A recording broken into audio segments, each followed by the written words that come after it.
Hey everyone, and welcome to the Author's Chaos. I am DL Golden.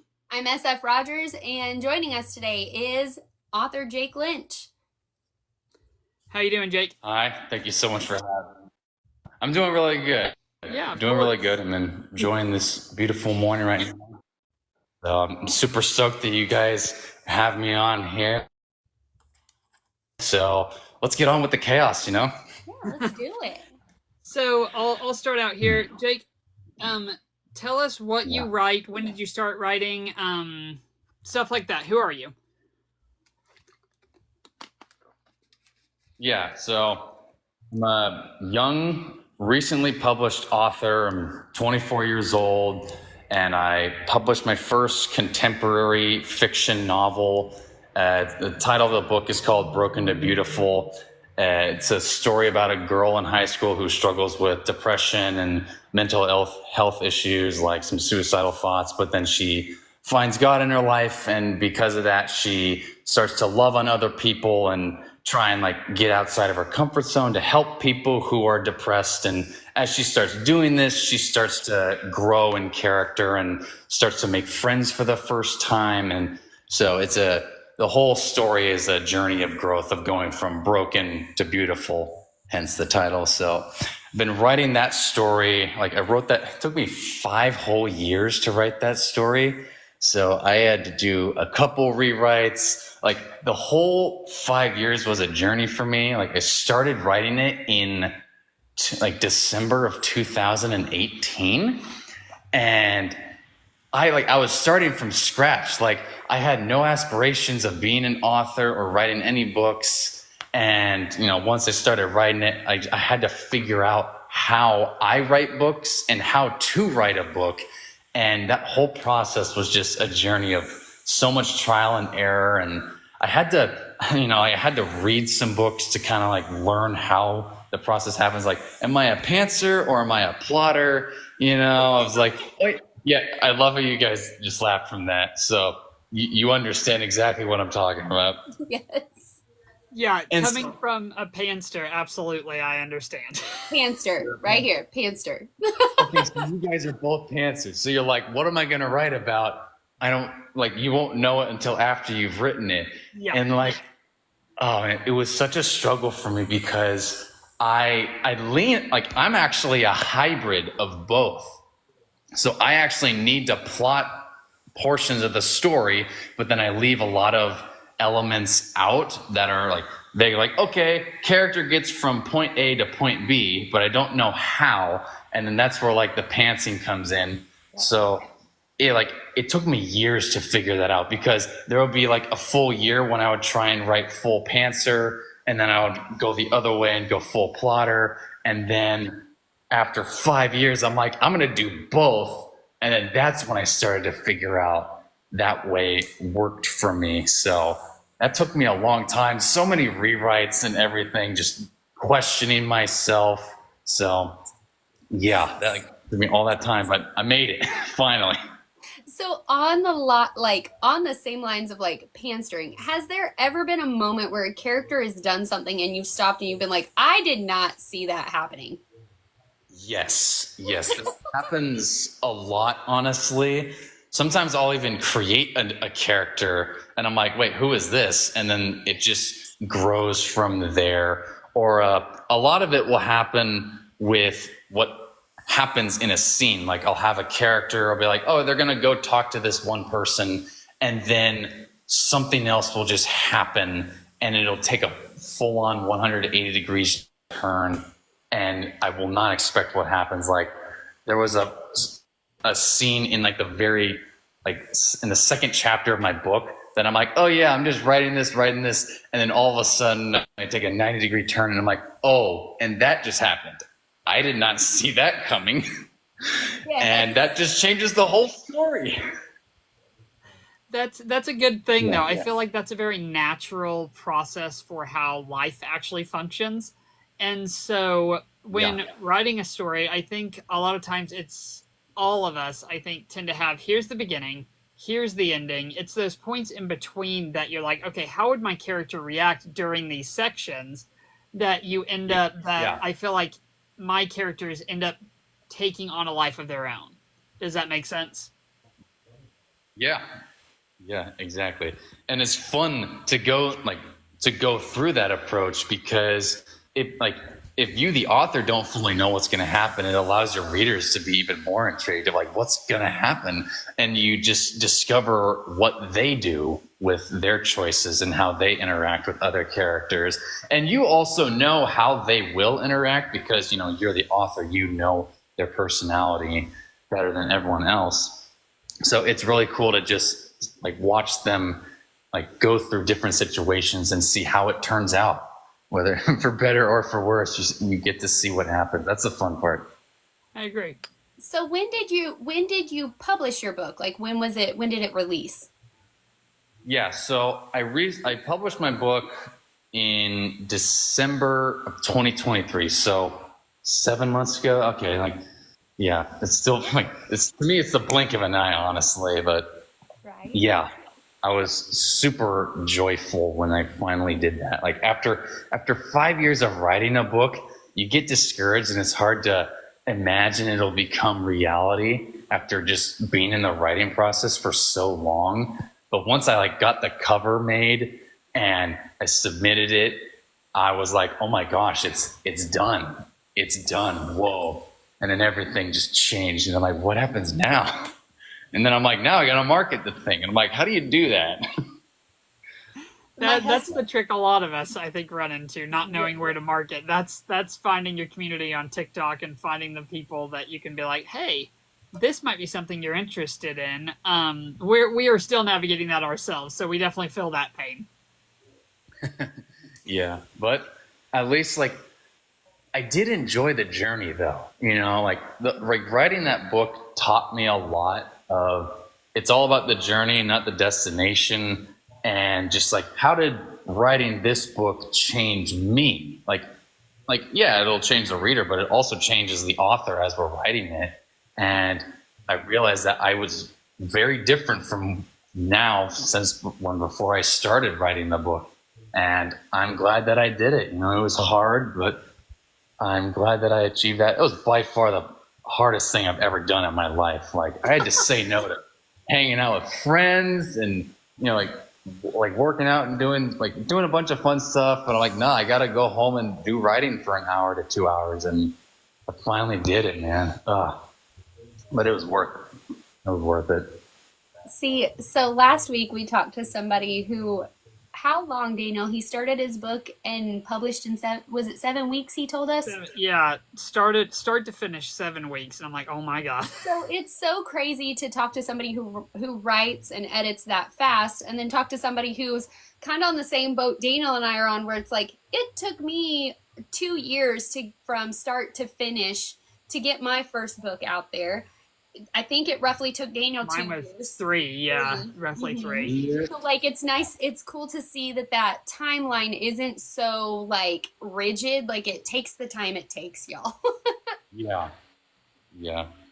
And you have to make some hard decisions during that time of is this what the story is? Is it done? Is it ready? And you're just and it's all you. All of it depends on you because there's no one else telling you how to make it. It's weird being on that lone pedestal and having to dictate how it turns out. And could I argue that I could have done it faster? Yeah, I probably should have picked up some books on how to write some books before I even started. But, gosh, the first mistake that I made was I spent an entire year editing and writing one chapter at the same time, though. I would edit it and write. Yep, see Sarah's reaction right there. Stressing me out already. I know you can't see my face, but I'm cringing right now too. I'm like, why did I ever do that? And I didn't even use that chapter in the book. It's so funny because Sarah and I have had this conversation. I can't tell you how many times she was taking when she wrote Execration of Autumn, and she'd write a chapter and then she'd go through and she'd just try and perfect that chapter before she moved on. And I remember having to sit down and say, you have to stop doing this or this is never going to make it to market.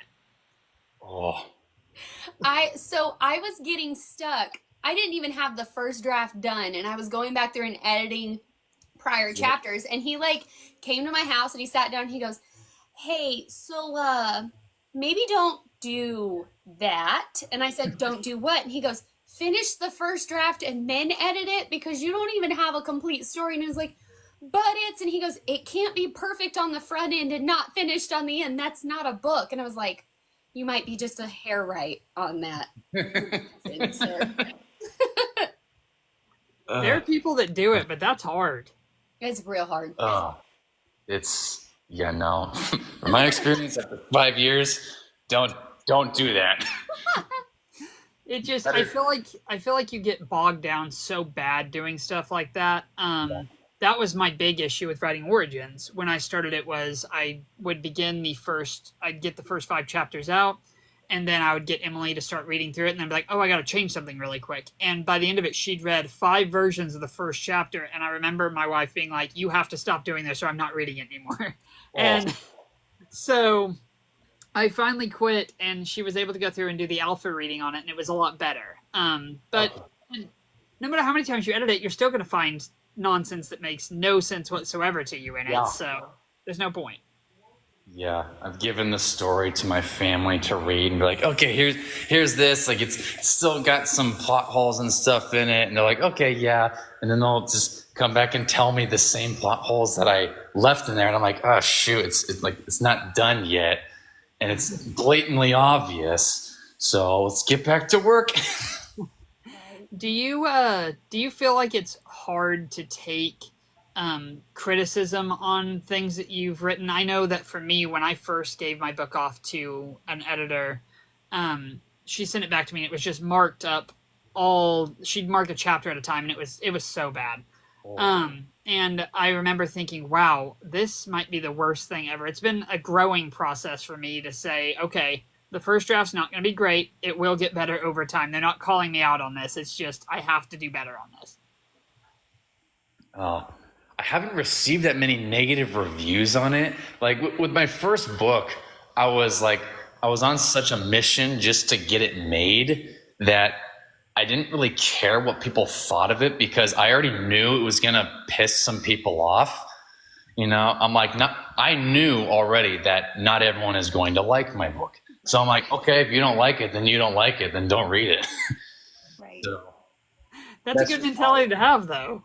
yeah. Well, like with the stories that I write, I know that not everyone is going to enjoy them, and also everyone has different preferences of what they like to read, you know? And that's why, like, in my book, I even give a warning in the beginning. I'm like, this book is not for everyone, and like it'll, you know, affect you in a way emotionally. So if you don't want to do this, then don't read this, you know? And that's just how I approach it.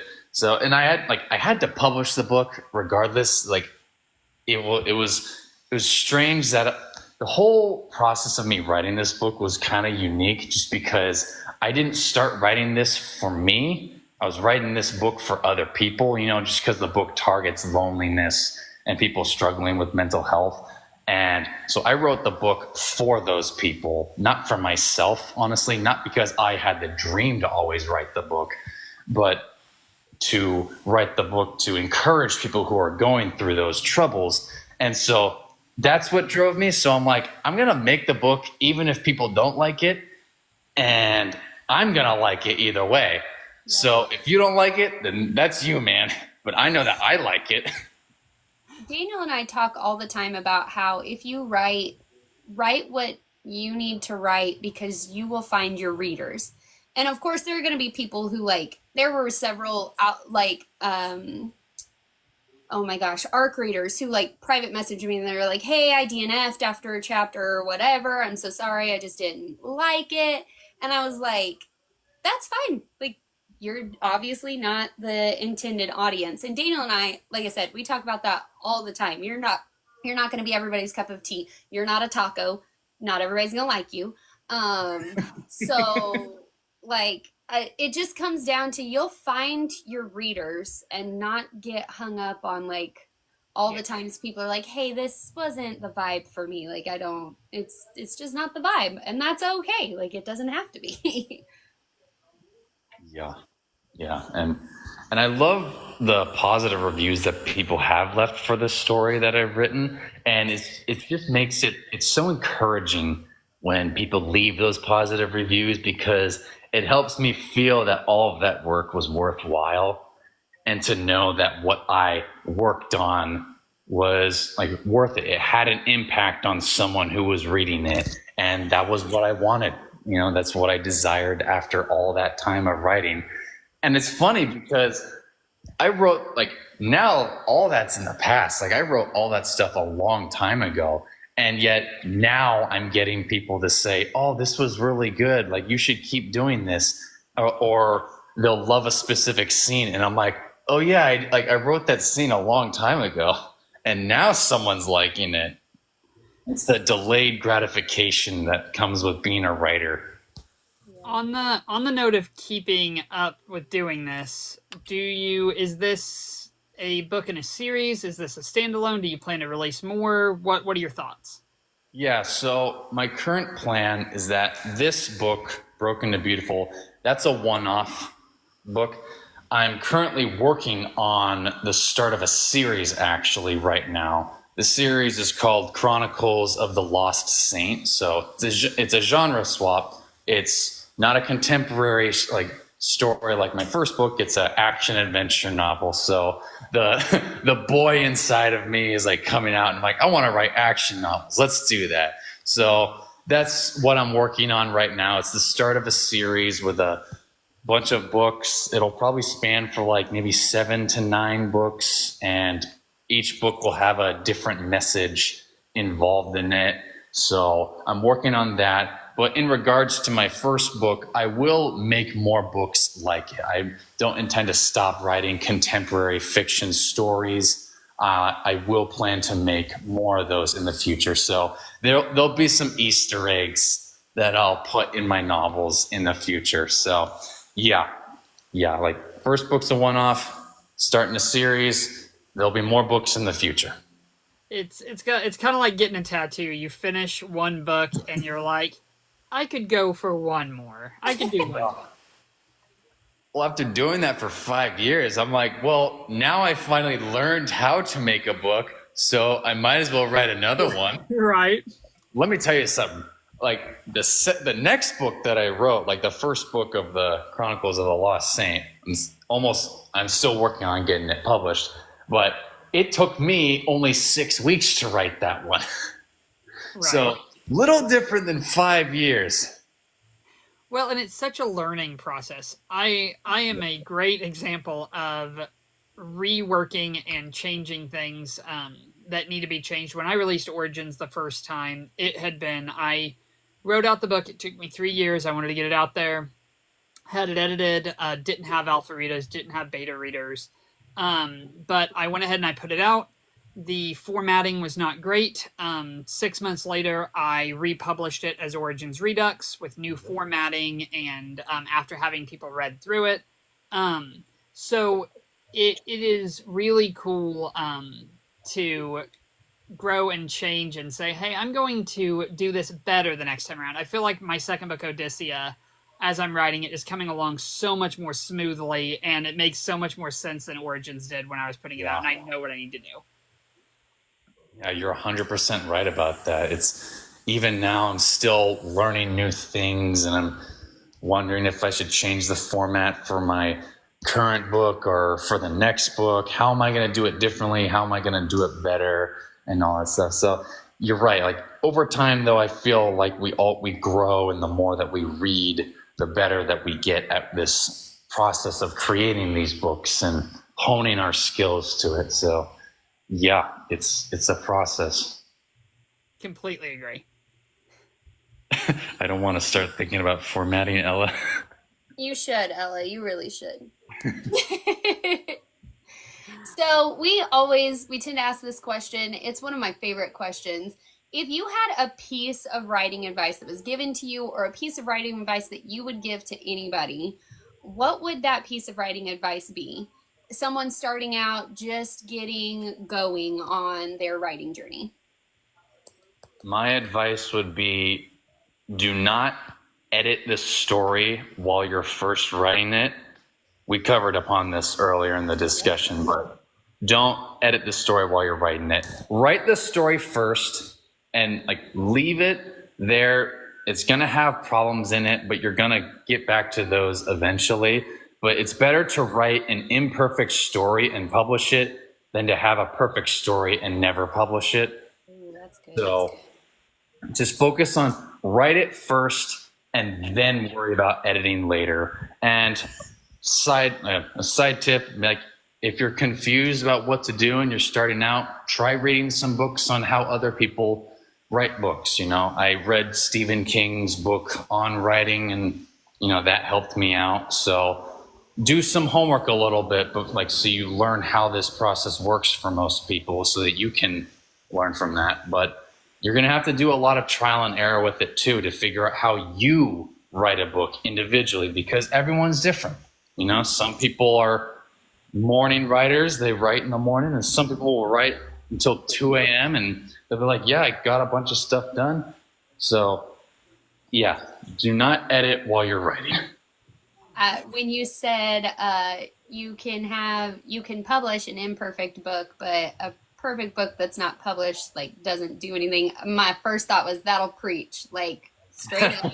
Because you can go back and you can perfect every little thing in all of the chapters, and you can continue to just make things better or make things right, but your book's never going to get out there if you don't hit that publish button. And are there even things in my book now that I flip through and I'm like, oh, this is, put it down, I cannot fix it, it is out there in the world, yeah, and it's been out since April, so just straight up, get it out there. It can be you're just starting out. You're not supposed to be an award-winning author on book one. Yeah. And there are still things that I want to go back and change in my book. I'm like, after all this time, there's still a word error there or word error there. It pulls out the perfectionist a little bit in me.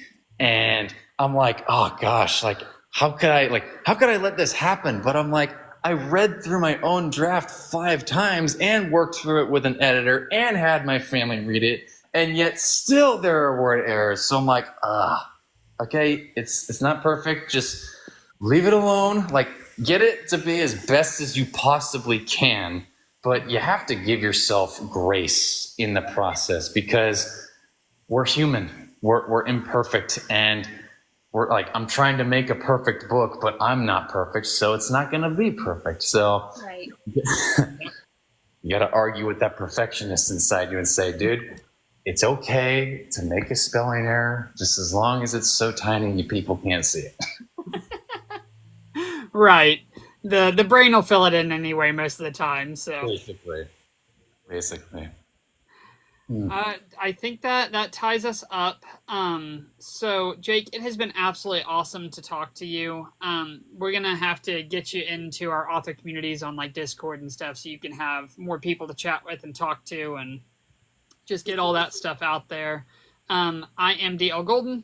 My book Origins is available on Origins Redux is available on Amazon right now, as well as you can catch me at JomoCon this weekend if you want to get a signed copy of that. Odyssea should be out soon. I'm shooting for October. Sarah? I'm SF Rogers. I am the author of Execration of Autumn. You can catch that on Amazon and on Kindle Unlimited. I will also be at JomoCon this weekend, and I will be announcing the name of the second book in my series. Stay tuned here on my TikTok. I will be announcing that in a video. I don't know if it'll be a live video or not, but we're figuring that out. So if you are interested in that, that's where you can find me. You can also find me at runawaydaydreams.com, find me on Discord. Everything's in my link tree. Jake, if you want to tell them where they can find your book and where they can find you. Yes, you can find my book. It's called Broken to Beautiful on Amazon, and it's on Audible as well, so you can listen to it there. So give it a listen and tell me what you think and leave a review. You can also find me on my website at www.authorjakelynch.com. All right. This has been The Author's Chaos. We're glad you're here. Thank you so much. Bye.